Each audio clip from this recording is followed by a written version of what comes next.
आपल्या चॅनलवर सगळ्यांचं अगदी मनापासून स्वागत आहे।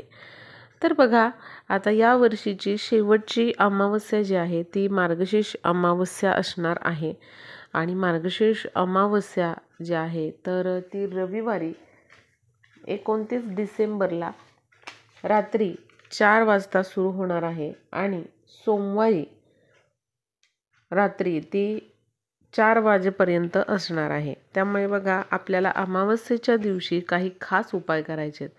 आता बघा, हे लक्षात घ्या, ज्या घराची स्त्री अमावस्येच्या दिवशी हे मी सांगितलेले 3-4 उपाय आवर्जून करते, त्या घरामध्ये नेहमी माता लक्ष्मी अखंड वास करते।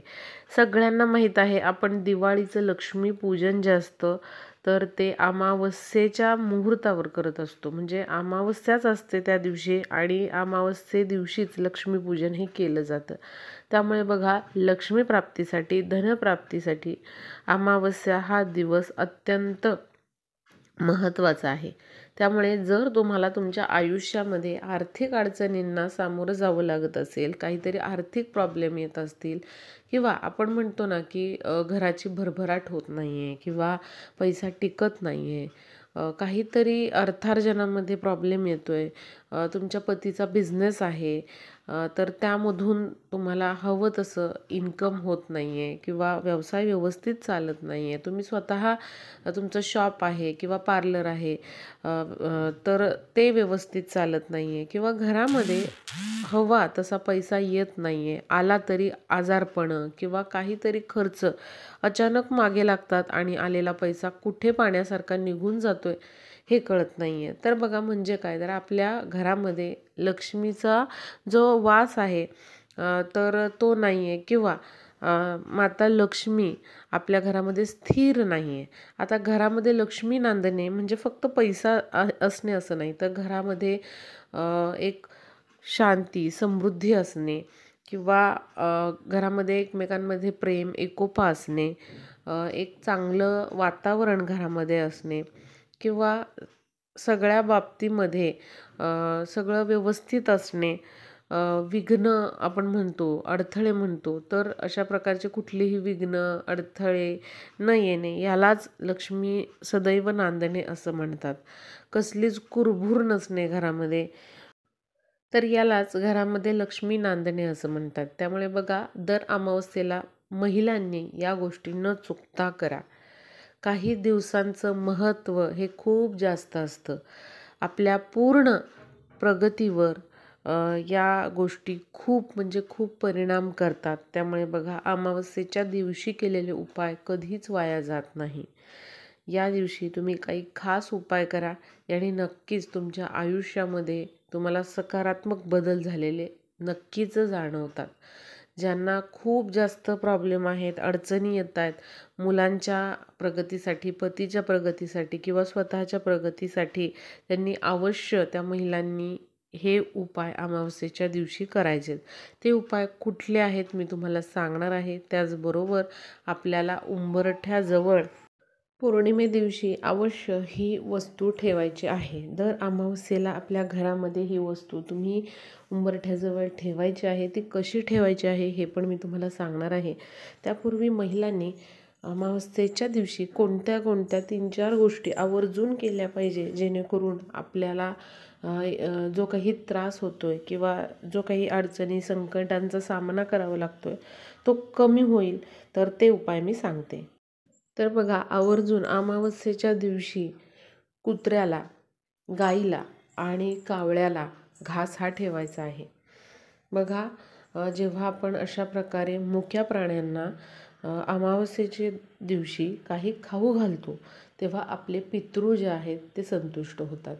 आता पितरांची सेवा करणं देखील खूप महत्त्वाचं आहे।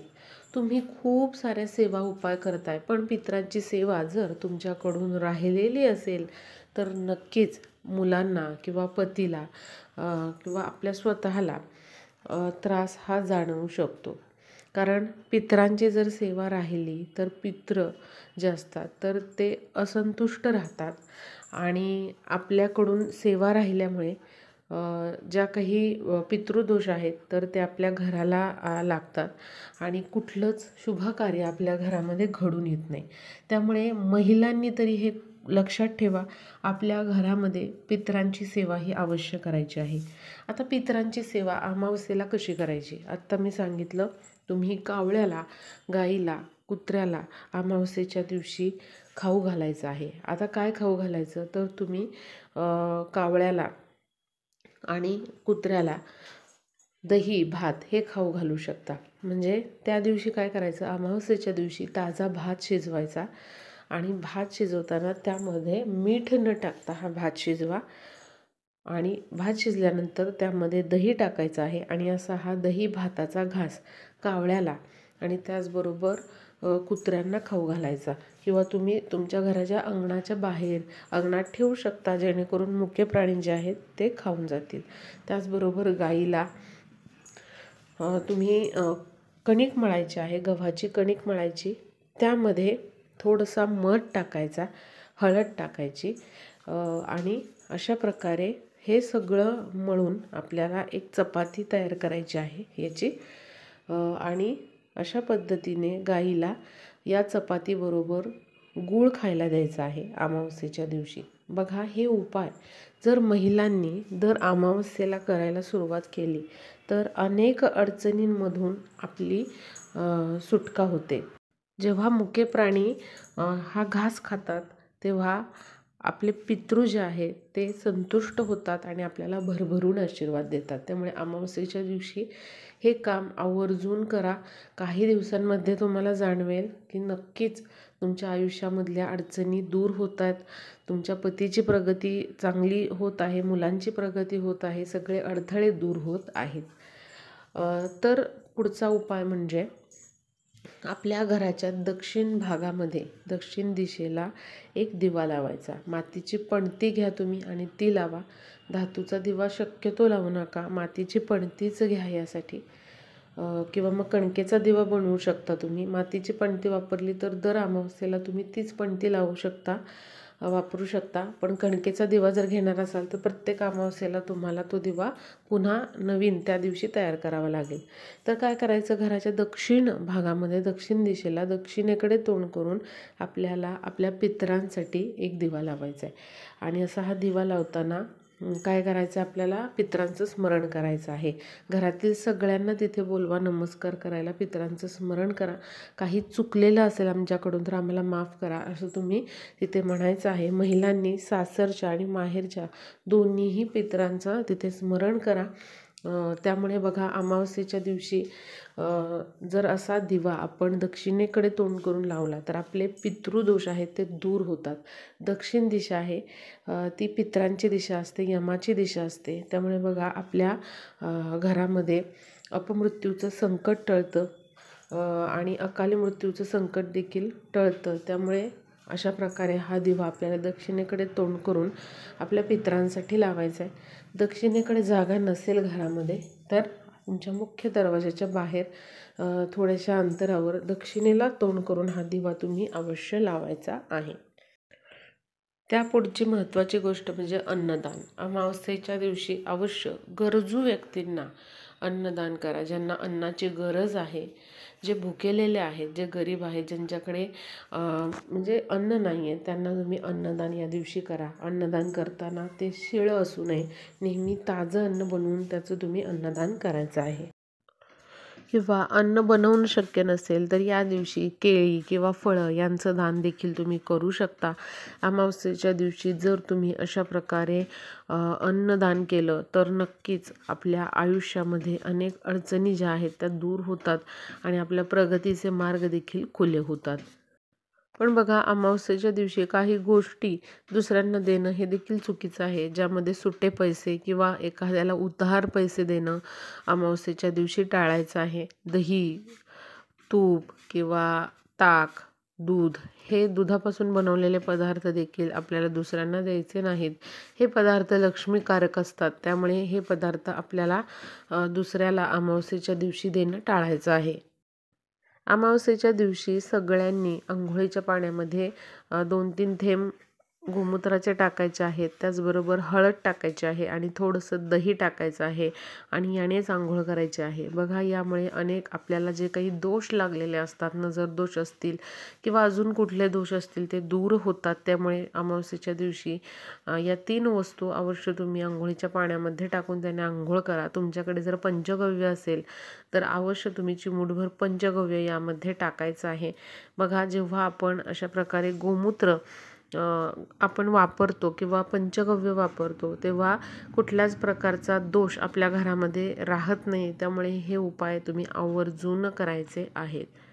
आता बघूया, अमावस्येच्या दिवशी उंबरठ्याजवळ आपल्याला कुठली वस्तू ठेवायची आहे. तर बघा, अमावस्या आता रविवारी 29 डिसेंबरला रात्री 4 वाजता सुरू होत आहे आणि सोमवारी रात्री 4 वाजता ती संपत आहे. त्यामुळे संपूर्ण जो सोमवारचा दिवस आहे तो तुम्ही हा उपाय करू शकता. सोमवारी तुम्ही सकाळी करा, दुपारी करा किंवा मग संध्याकाळी करा, चालेल. अगदी रात्री तुम्ही 11 वाजेपर्यंत हा उपाय केला तरीही चालेल, पण अवश्य करा हा उपाय.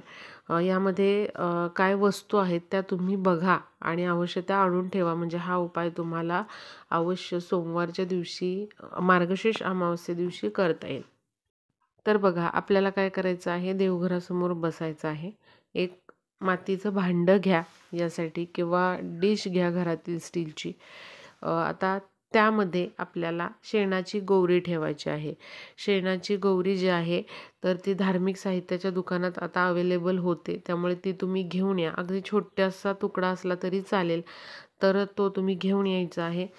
देवघरासमोर बसायचं आहे आपल्याला, दिवा प्रज्वलित करायचा आहे देवघरामधील आणि नंतर हा उपाय करायचा आहे. शेणाची गौरी ठेवायची, त्यावर 2 कापराच्या वड्या ठेवायच्या. आता आपल्याला हे प्रज्वलित करायचं आहे, म्हणजे कापूर जो आहे तो प्रज्वलित करायचा. म्हणजे हे सगळं प्रज्वलित झाल्यानंतर कापरामध्ये शेणाची गौरी प्रज्वलित होईल. त्यानंतर यामध्ये 2 चांगल्या लवंगा टाकायच्यात आपल्याला. लवंगा ह्या चांगल्या असाव्यात, फूल त्याचं चांगलं असावं. 2 लवंगा टाकायच्या आहे. त्यानंतर तूप घ्यायचं आहे. गाईचं तूप असेल तर खूप उत्तम, नसेल तर कुठलंही तूप तुम्ही घरातील वापरू शकता. तर गाईचं तूप घ्यायचं आहे आणि जेव्हा आपण हे प्रज्वलित करतोय कापूर, तेव्हा त्या छोट्याशा यज्ञामध्ये आपल्याला तुपाची आहुती द्यायची आहे आणि आहुती देत असताना तुम्हाला तुमच्या कुलदेवीचं नामस्मरण करायचं आहे आणि कुलदेवाचं नामस्मरण करायचं आहे. समजा तुम्हाला कुलदेवीचं नामस्मरण माहीत नाही आहे किंवा जप माहिती नाही आहे किंवा कुलदेवी कोणती आहे माहीत नाही, तर तुम्ही ओम ऐं ह्रीं क्लीं चामुंडाय विचे या मंत्राचा जप करायचा आहे. 11 वेळा तुपाची आहुती या छोट्याशा यज्ञामध्ये तुम्हाला द्यायची आहे. छोटासा चमचा घ्या आणि प्रज्वलित केल्यानंतर कापूर आणि आपण त्यामध्ये लवंग जेव्हा टाकतो तेव्हा तुम्हाला 11 वेळा ओम ऐं ह्रीं क्लीं चामुंडाय विचे या मंत्राचा जप करायचा आहे आणि तुपाची आहुती द्यायची आहे. त्यानंतर हात जोडून तुम्हाला प्रार्थना करायची आहे की माझ्या घरामध्ये नेहमी सकारात्मक वातावरण राहू द्यात. माता लक्ष्मीने माझ्या घरात अखंड वास करू द्यात. कुलदेवांचा आशीर्वाद आमच्यावर सदैव राहू द्यात. माझ्या पतीची, मुलांची प्रगती होऊ द्यात, असं तुम्हाला प्रार्थना करायची आहे आणि त्याचा धूर जो आहे संपूर्ण घरभर पसरवायचा आहे आणि संपूर्ण घरभर पसरवल्यानंतर आपल्याला ते भांडं जे आहे ते आपल्या उंबरठ्याजवळ ठेवायचं आहे. तुम्ही जास्त थोडासा कापूर घेतला किंवा शेणी पण थोडीशी जास्त घेतली तरी चालेल. हवनकुंड असेल तुमच्याकडे तर त्यामध्ये तुम्ही करू शकता. तर अशा प्रकारे हे उंबरठ्याजवळ तुम्हाला ठेवायचं आहे. उजव्या किंवा डाव्या बाजूला तुम्ही ठेवू शकता. तिथे बसून पण तुम्ही तुमच्या कुलदेवांचं स्मरण करायचं आहे आणि त्यानंतर जेव्हा हे पूर्णपणे विझेल आणि राख त्याची थंड होईल तेव्हा घरातील सर्वांना ही राख तुम्ही मस्तकाला लावायची आहे. आणि लक्षात घ्या, घरामध्ये हे फिरवत असताना देखील कुलदेवांचं नामस्मरण तुम्हाला करायचं आहे. किंवा जो 99 मंत्र आहे ओम ऐं ह्रीं क्लीं चामुंडाय विचे हा तरी तुम्हाला बोलायचा आहे आणि त्यानंतर हे आपल्या उंबरठ्याजवळ ठेवायचं आहे. बघा, हा उपाय केल्यामुळे आपल्या घरामधले कितीही वाईट शक्ती असू द्यात त्या सगळ्या नष्ट होतात, कारण यामध्ये आपण शेणाच्या गौरीचा वापर करतोय. त्यामुळे बघा, जेव्हा अशा प्रकारे आपण शेणाची गोवरी अमावस्येच्या दिवशी घरामध्ये जाळतो, तेव्हा आपल्या घरामध्ये ज्या काही अडचणी असतात किंवा वाईट शक्ती असतात त्या अजिबात तग धरू शकत नाही. नकारात्मक ऊर्जा नावालाही उरत नाही. त्यामुळे दर अमावस्येला प्रत्येक महिलेने आपल्या घरामध्ये अशा प्रकारे हा छोटासा होम किंवा यज्ञ हा करायचा आहे. बघा, यामुळे अनेक आपल्या ज्या अडचणी आहेत त्या दूर होतात. पैशाच्या अडचणी नावालाही उरत नाही. घरामध्ये एकोपा किंवा प्रेमभावना वाढण्यास मदत होते आणि आपल्या मुलांची, पतीची प्रगती होते. त्यामुळे अवश्य या गोष्टी तुम्ही घरामध्ये अमावस्ये दिवशी करायच्या आहेत. महिलांना काही कारणांमुळे जमलं नाही तर घरातील इतर व्यक्तींना तुम्ही हे उपाय करायला लावू शकता. पण आवर्जून अमावस्येच्या दिवशी या 4-5 गोष्टी करायला विसरू नका. व्हिडिओला जास्तीत जास्त शेअर करा, म्हणजे या येणाऱ्या मार्गशीर्ष अमावस्येला आणि दर अमावस्येला या गोष्टी प्रत्येक महिलेला आपल्या घरासाठी करता येतील.